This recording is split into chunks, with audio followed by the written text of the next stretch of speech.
Not the best weather, but we're out here, and I'm in Lisbon. Let's look around. Not my favorite park in Lisbon, but top five in the city center.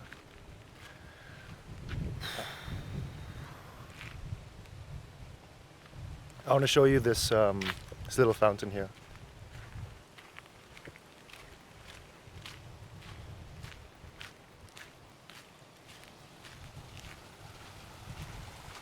Look at this fountain.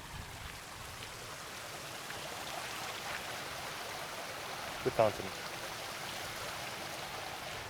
It's a bit windy, so I'm going to talk a bit louder to compensate.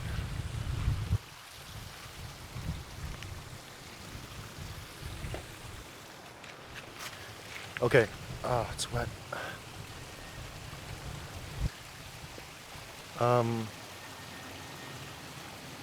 Fighting with loved ones.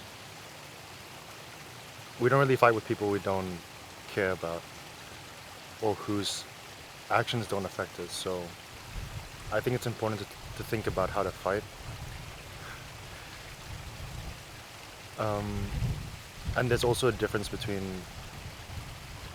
like you gotta fight. That's the core of it. But people don't realize you can fight without getting hurt, and you can fight without hurting. And I think of these look at the dog.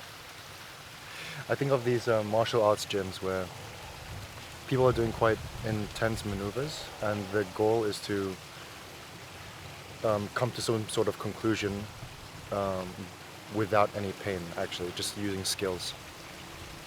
And in that fight, I think you learn a lot about yourself and you learn a lot about the other person, and it's a dialogue with bodies. And a fight with loved ones emotionally is a dialogue with words, and you learn about yourself and you learn about the other person. You learn about the situation. You have a resolution. And I think in actual fighting, you can get hurt if you um, you can hurt someone by actually doing things you're not allowed to, hitting vulnerable places in extreme ways, and you just don't do that. And I think that in emotional fights, let's say, people do that, and it's really sad. Um, I think being aware of that, if you, and that's the thing, if you know your family or your partner really well, you know all their soft spots.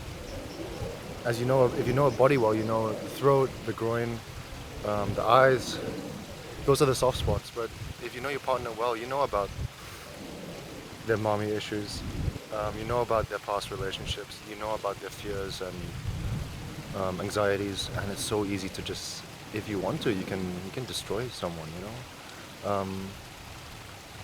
And I think being aware of that is really, really important. You have the honor of knowing those soft spots of someone.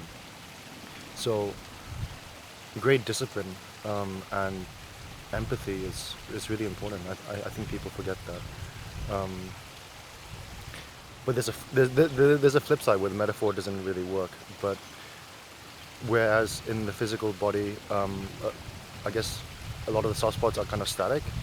In an emotional world, if you are very sensitive or overly insecure or something, you can imagine soft spots where they may not exist or they're not like practiced yet, and that's on you to work on, I think.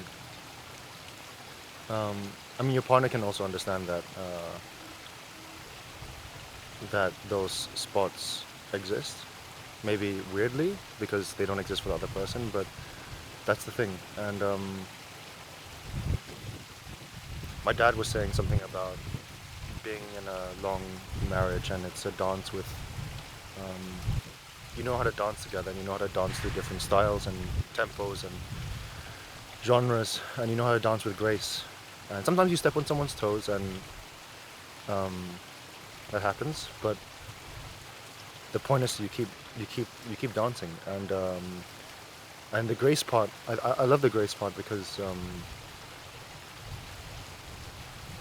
it gives the other person, you expect the best of the other person. And I think when couples or siblings or parents and kids break up or lose contact is when there's a deficit of trust. You expect the worst out of the other person, and you're just stepping on each other's toes all the time.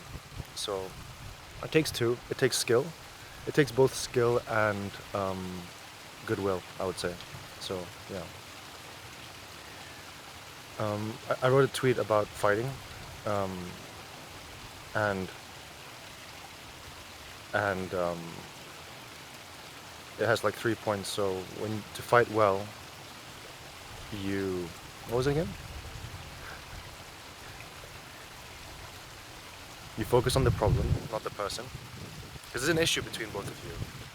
If you think your partner's the issue, then it's kind of over. But hopefully you think there's an issue between you, and when it's between you, then you can like solve it together. It's us against the issue.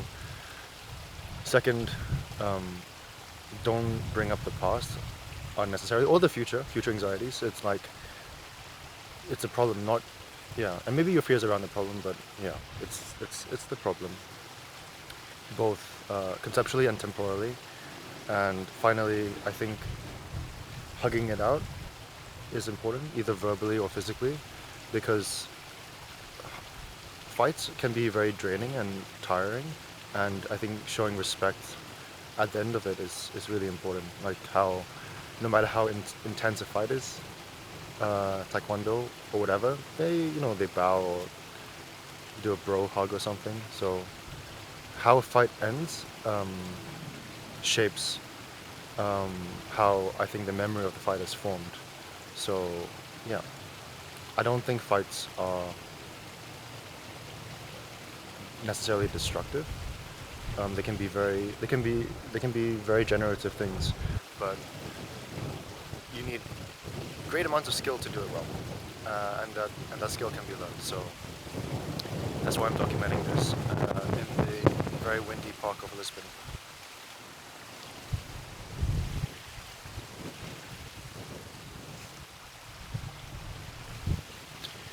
Take care wherever you are,